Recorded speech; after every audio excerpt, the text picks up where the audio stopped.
చిక్కుడుకాయలు ఉడకబెట్టుకున్నాం కదా, అవి తీసేసాక మళ్ళీ 2 సార్లు వడపోసేసుకొని ఇగోండి ఇలా ఉడకబెట్టుకుని మళ్ళీ దాంట్లో పోసుకొని చింతపండు, ఇగోండి పచ్చిమిరకాయలు, ఉప్పు కూడా ఇందులో వేస్తే పసుపు కూడా వేసేసుకొని ఒకసారి మరగబెట్టుకోండి. దాంట్లో పోపు వేయించేసాను. ఇవ్వండి మిరపకాయలు, కరివేపాకు, ఇంగువ, ఆవాలు, జీలకర్ర, ఇంగువ, మెంతులు ఇవి ఇందులో వేసాడు. ఇది మరిగింది కదండి, ఇది వేసేసుకోండి. పోపు చిటికెడు బెల్లం వేసుకోండి. మీకు కావాల్సిన తీపి పంట వేసుకొని లేకపోలేదు.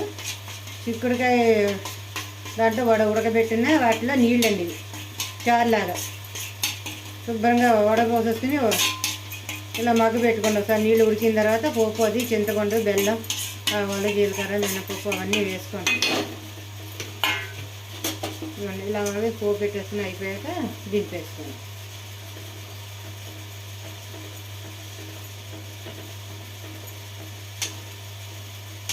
చిక్కుడుకాయలతో ఉడికించిన నీళ్ళండి ఇవి.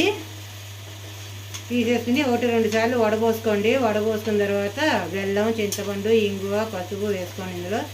తర్వాత పోపులోనేమో మిరపకాయలు, కరివేపాకు, ఆవాలు, జీలకర్ర, మెంతులు, ఇంగువ మళ్ళీ కాంటే వేసుకోండి. అందులో వేసుకొని ఒకసారి కాగిన తర్వాత వేడెక్కిన తర్వాత దింపేసుకోండి.